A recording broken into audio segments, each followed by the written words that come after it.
जय हिंद दोस्तों, मैं सुनील भाटी स्वागत करता हूं एक्सीलेंट पॉइंट क्लासेस में। और हम यहां सीख रहे हैं दशमलव भिन्न। पिछले क्लास में हम पढ़ चुके थे कि किस तरह से दशमलव को हम फ्रैक्शन में बदलते हैं, यानी भिन्न में बदलते हैं। और अब उनकी कुछ जोड़ घटाव भी हमने पीछे सीखे थे। आगे और चीजें सीखते हैं, तो आप कॉपी पेंसिल लेकर तैयार हो जाइए और ज्यादा से ज्यादा शेयर कर दीजिए।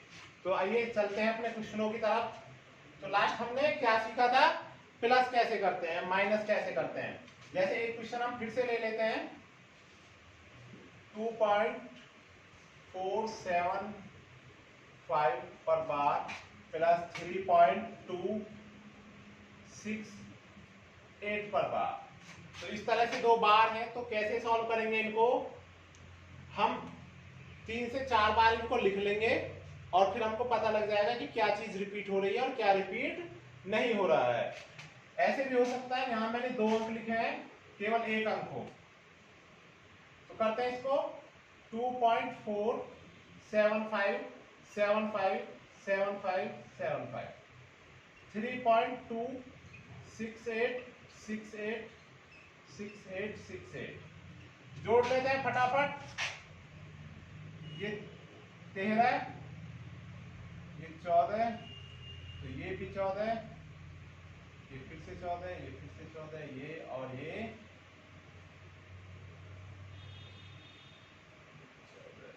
6 और एक 7.5। अब देखेंगे इसमें जो सबसे लास्ट में जो डिफरेंट आ रहा है उसको क्या कर देंगे, कट कर देंगे। और 5.74 पर बार, यही क्या हो गया, इसका आंसर हो गया। तो इस तरह से क्वेश्चन आसानी से हो जाएंगे। ऐसे नहीं कि आप पहले इसको फ्रैक्शन बनाएं और तब जोड़ें, नहीं, वहीं 2-3 बार लिखें और सॉल्व कर दें। अगर माइनस भी करना है तो माइनस भी इसी तरीके से हो जाएंगे। आप माइनस कर दें, आप हमको पता लग जाएगा क्या चीज रिपीट हो रही है और क्या चीज रिपीट नहीं हो रही है। अब इसी में क्या आएंगे, इसी में आगे इनकी मल्टीप्लाई भी आ सकती है। डिवाइड तो नहीं आएगा, लेकिन मल्टीप्लाई आ सकती है। तो अगर मल्टीप्लाई आएगी तो कैसे करेंगे वो भी देख लेते हैं।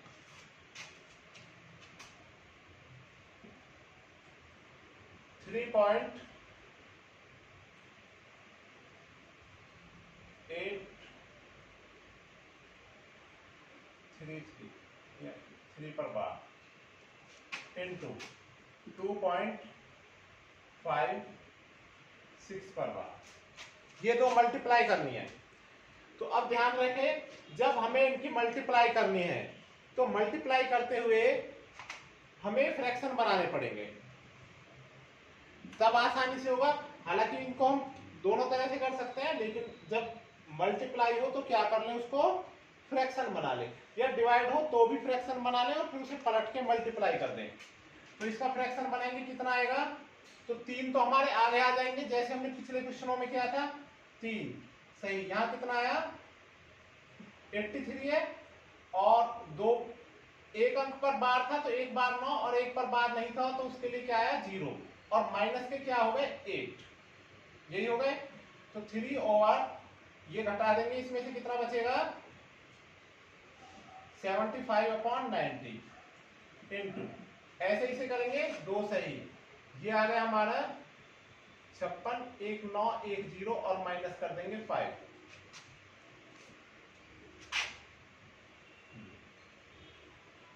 तो ये भी ऐसे ही लिखा जाएगा 56, 51/90।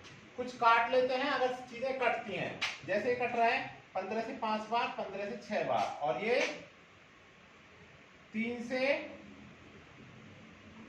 30 बार, और ये 17 बार। और तो नहीं कटेंगे, और नहीं कटेंगे तो सीधे सॉल्व करने पड़ेंगे हमको। 6 से 18 और 5, 23/6 इंटू 30 दूनी 60 और 17, 77/30। अब ये और डायरेक्ट किसी तरह से नहीं होंगे, अब हम इसकी मल्टीप्लाई ही करेंगे। तो या तो हमें 23 का टेबल आता हो, नीचे तो टेबल आसान है, 180 हो जाएगा, और ऊपर का हम इसके मल्टीप्लाई कर लेंगे। तो 7 या 21 और 7 दूनी 14, 15, 16।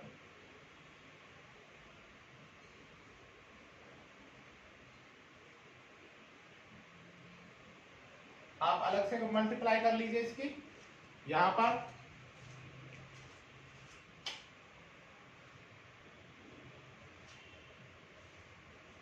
तो यहां पर हम इसकी मल्टीप्लाई करेंगे। अब देखिए बच्चों, ऐसी मल्टीप्लाई को हम कैसे आसानी से कर सकते हैं। तो पहले आप 7 की मल्टीप्लाई कर लीजिए। 7 21, 7 दूनी 14, 15 16।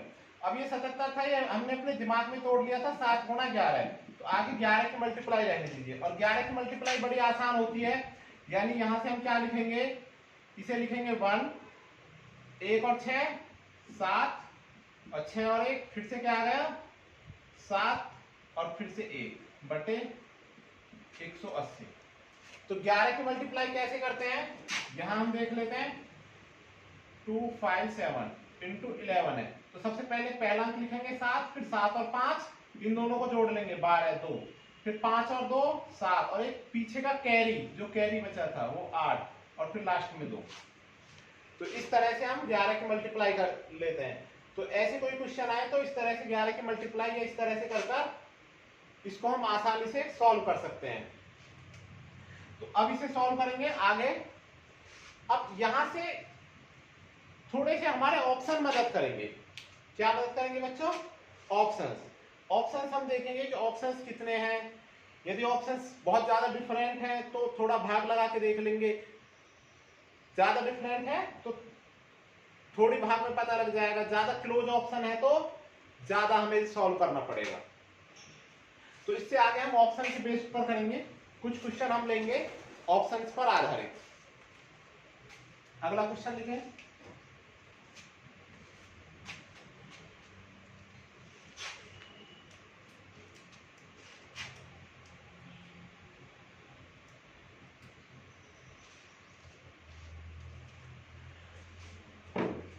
ये तो था पूरा पूरा तरीका। बाकी हम और कैसे कर सकते हैं, तो एक चीज और समझते हैं बच्चों, ध्यान से ये समझने की कोशिश करते हैं जो मैं आपको बताना चाह रहा हूं कि हम इसे कैसे सॉल्व करें। इसे लिखें हम 3 प्लस 0.83 पर बार, ठीक है, इनटू 2 प्लस 0.56 पर बार।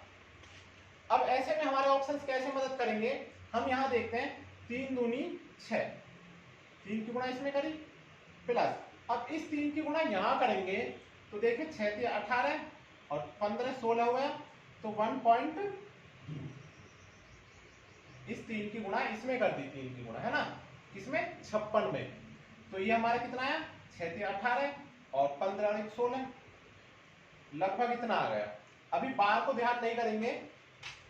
अब एक तो ये आ गया, अब ऐसे ही इसकी गुणा यहां पर होनी है, 83 की गुणा यहां पर होनी है प्लस, तो ये हो जाएगा हमारा 1.66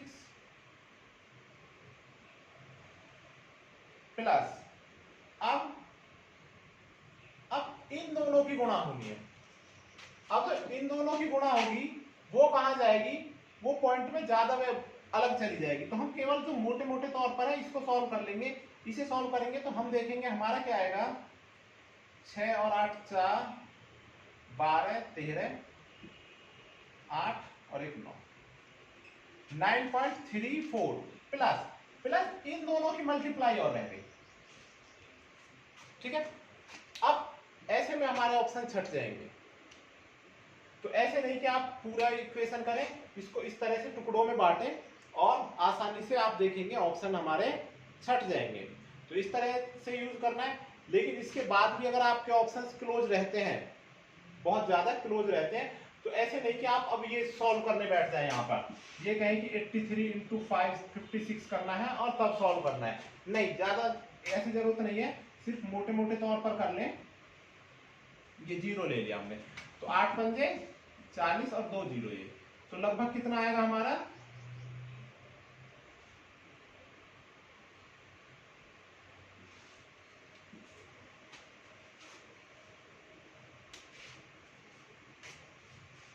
इन दोनों की गुणा होगी 0.8 की और पॉइंट, देखो जब दोनों पॉइंटों की गुणा होगी तो हमारा डेसिमल से छोटा ही रहेगा, डेसिमल से ऊपर कभी भी नहीं जाएगा। हाँ, तो 4 अंक आ जाएंगे हमारे, तो लगभग 0.4 यहाँ पर जुड़ सकते हैं, इससे ज्यादा नहीं जुड़ेंगे। तो इससे ज्यादा नहीं जुड़ेंगे तो हमारा 9.74 के समथिंग इसका आंसर हो सकता है।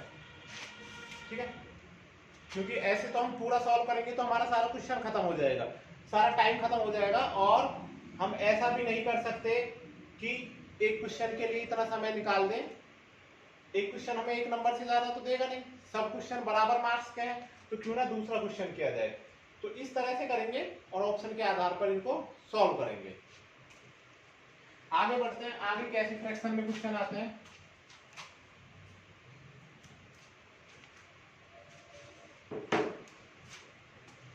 कुछ फ्रैक्शन की जोड़ घटाव आती हैं, वो भी चेक कर लेते हैं।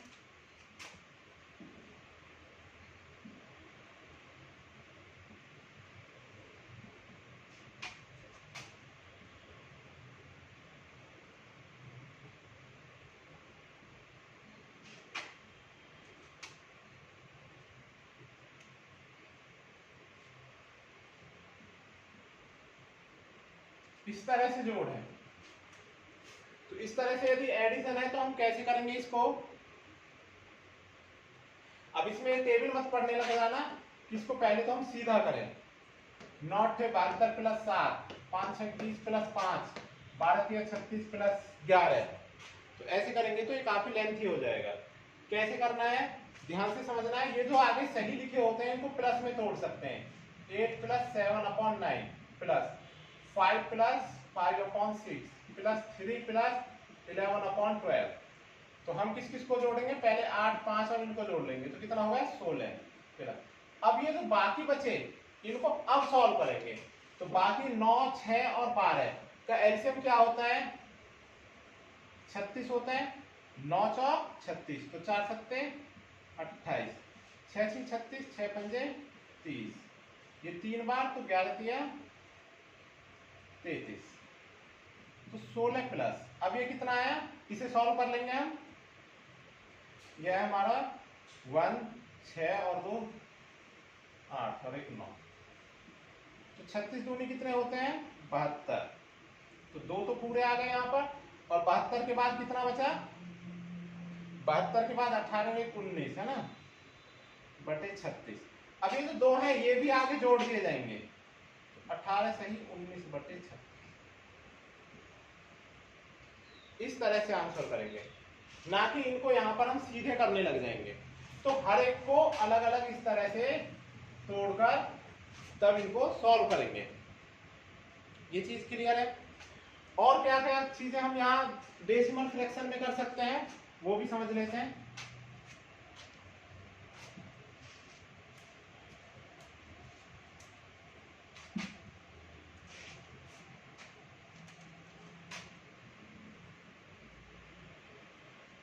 कई बार हमारे सामने माइनस आ जाता है,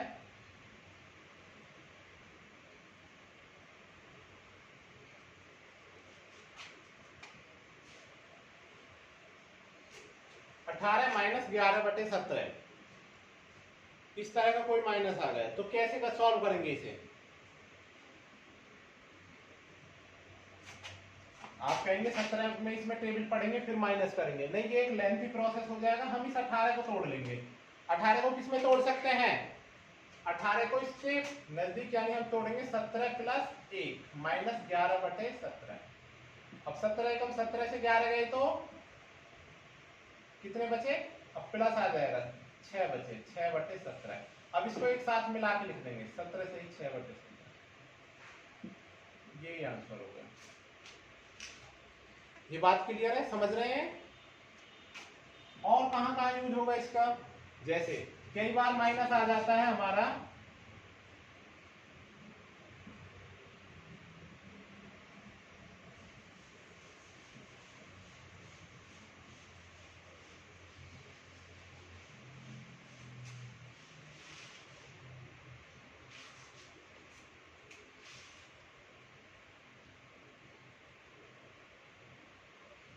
चलो 3 बटे 13 लिखते हैं।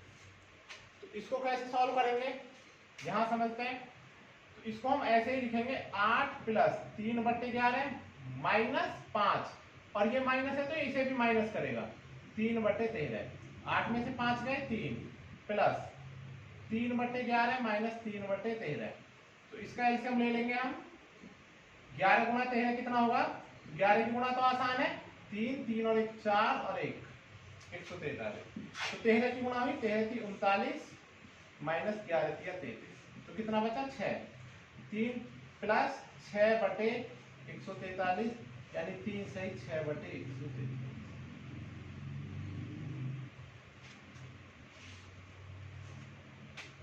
तो ऐसे क्वेश्चनों को बजाय पूरी पूरी गुणा करने के, सीधा करने के, इस तरह से सॉल्व करेंगे और इस तरह से ही आपके ऑप्शन मिलेंगे। ऐसे ही क्वेश्चन पीछे आए हुए हैं यूपीएसआई में भी, तो आप ऐसे क्वेश्चनों की प्रैक्टिस जरूर कर लेंगे। फिर भी ऐसी कुछ चीजें आपको कठिन लगती हैं तो उनको कैसे सॉल्व कर सकते हैं, वो आप कोई भी प्रॉब्लम हो तो वो आप कमेंट में पूछिए, और एक डिफरेंट वीडियो और लाऊंगा मैं इस तरह की शॉर्ट ट्रिक के लिए।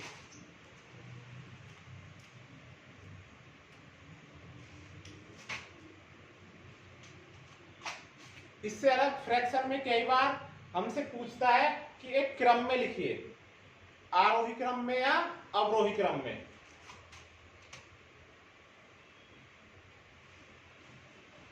आरोही क्रम यानी बढ़ता क्रम, और अवरोही यानी घटता क्रम। बढ़ता क्रम क्या होता है, सबसे पहली संख्या क्या आती है, छोटी, छोटी से और सबसे बड़ी की तरफ आती है। यहां पर पहले बड़ी संख्या आती है और फिर कहां जाते हैं हम, छोटी संख्या पर। तो किस तरह से इसके क्वेश्चन आते हैं, जैसे क्वेश्चन दिया हमने 3/8,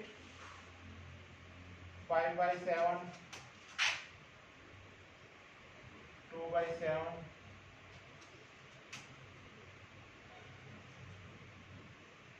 3/11,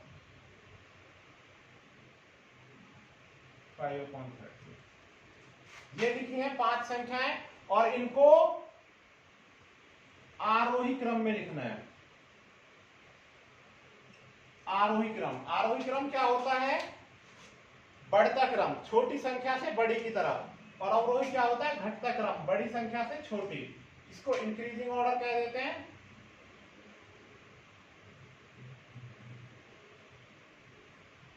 और इसको डिक्रीजिंग।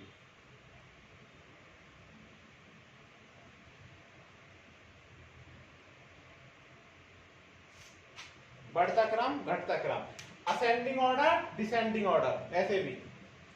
तो आरोही क्रम में कैसे लिखते हैं, तो आरोही क्रम का क्या मतलब होता है, आरोही क्रम का होता है कि हमें छोटी संख्या से स्टार्ट करना है और बड़ी संख्या की तरफ जाना है। तो इसमें सबसे छोटी कैसे ढूंढेंगे, इसका मतलब है हमें सबसे पहले सबसे छोटी संख्या ढूंढनी है। कैसे ढूंढते हैं छोटी संख्या, वो देख लेते हैं। हमेशा हर से अंश की तरफ गुणा, इस तरह से गुणा करेंगे और ऊपर लिखते चले जाएंगे। जैसे 8 में 5 की गुणा करें, 8 पंजे 40 और 7 21। तो देखो कौन सी छोटी हुई, ये छोटी हुई ना, और हम ढूंढ क्या रहे हैं, छोटी संख्या। तो इसको थोड़ी देर के लिए भूल जाएंगे। अब इसका कंपेरिजन इससे करेंगे, ऐसे ही क्रॉस करके, 8 दूनी 16 और 7 21। 8 से इसमें गुणा करेंगे तो 16 आएगा और 7 21 आएगा। तो अब छोटी कौन सी हो गई, ये। तो अब हमने ये पकड़ ली, यानी हम आरोही क्रम निकाल रहे हैं तो हम छोटी ढूंढ रहे हैं। तो जो जैसे हमें छोटी मिलेगी उसी से अगली का कंपेरिजन करना है। अब 7 21 और 11 दूनी 22। तो अब कौन सी छोटी हो गई, अब ये छोटी हो गई। तो अब इससे आगे कंपेरिजन करेंगे, 11 पंजे 55 और 13 39, ये 39 ये 55। तो ये छोटी हुई, तो सबसे छोटी हमें मिल गई 3/11, इसको काट देंगे। अब बाकी और छोटी कौन सी थी, वो तो एक बड़ी संख्या आई थी, तो हमारी छोटी संख्या ये आई थी 7 21 और 8 दूनी 16। तो ये आई थी ना उससे पहले छोटी। अब इससे छोटी और कौन सी हो सकती है, इससे तो कंपेरिजन हो ही गया था, इससे और देख लेते हैं, 7 पन्ना 35 और 13 दूनी 26, तो यही छोटी है। तो अगली आ गई हमारी 2/7। अब ये 3 बची, इन तीनों में चेक करते हैं, इन तीनों में कौन सी थी। अगर कंफ्यूजन हो गया तो फिर से शुरू से चेक कर लें। 8 पंजे 40, 7 के 21, ये छोटी है। और इसका कंपेरिजन इससे करेंगे, 13 × 39 और 8 पंजे 40, तो ये छोटी है। अगली संख्या हो गई हमारी 3/8। अब इसमें और इसमें तुलना कर लेते हैं, ठीक है। तो 7 पन्ना 35 और 13 पंजे 65, ये आ गया 65 और ये 7 पन्ना 35, तो ये छोटी हुई। अगली हुई हमारी 5/13 और फिर हुई 5/7। अब आपको लगेगा ये तो बड़ा लेंथी प्रोसेस है, अगर आप इसकी प्रैक्टिस करेंगे तो यकीन मानिए ये बाकी मेथडों से आसान पड़ने वाला है, क्योंकि इसमें हमें जो चीजें पता लगेंगी वो कंफर्म पता लगेंगी, और ऑप्शन की मदद से हम जैसे हमें शुरू में 3/11 मिला तो हम वहीं उसे छोड़कर आगे बढ़ जाएंगे। या एक में नहीं मिलता है, 2 में मिलता है, तो 2 में उसी क्वेश्चन को सॉल्व करके फिर हम आगे बढ़ जाएंगे। तो ये समझ में आई होगी आपको चीज। एक क्वेश्चन और करते हैं फिर आगे बढ़ते हैं।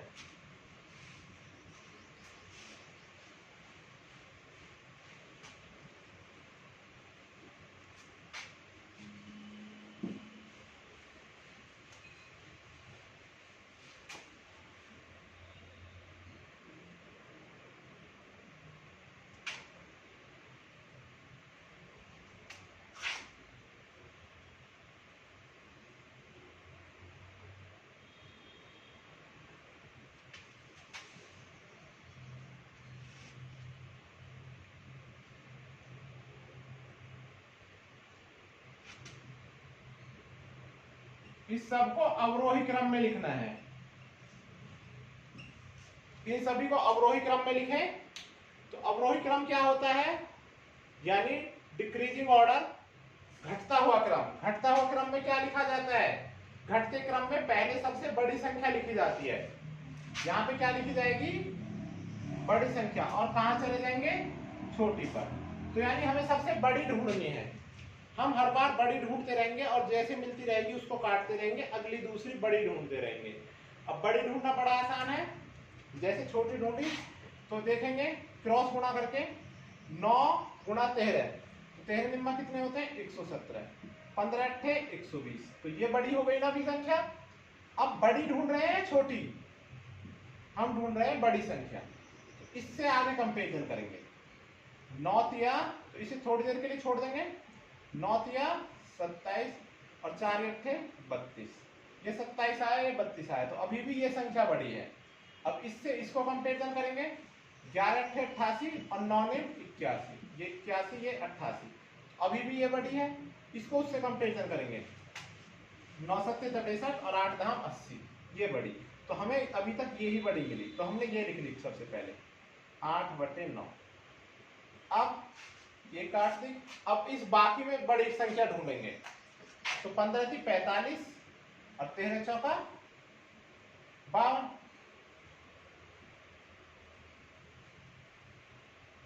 15 थी 45, तो ये संख्या बड़ी है। अब इस संख्या की कंपेरिजन इससे करेंगे, 11 × 13, तो 11 × 13, 13 धाम 130 और उसके बाद 143 और 15 निम्मा 135, कितना आएगा 135, तो 143 बड़ी है।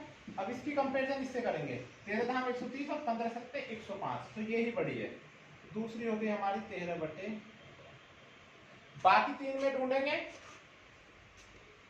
यहां देखते हैं 4 9 चौक 36 और 11 तिया 33, तो इन दोनों में कौन सी बड़ी हो गई ये, तो इसी को आगे काउंट करेंगे, 11 सत्ते 77 और 9 धाम 90, तो ये बड़ी है। तो अगली बड़ी कौन सी है हमारी संख्या, 9/11, ये कट गई थी, ये कट गई थी, ये 2 बची, इन दोनों को देख लेते हैं, 7 चौक 28 और 10 तिया 30, तो ये बड़ी है इस बार। तो अगली संख्या है हमारी 3/4 और सबसे लास्ट में बच गई 7/10। तो इस तरह से आप आरोही अवरोही क्रम के क्वेश्चन कर सकते हैं।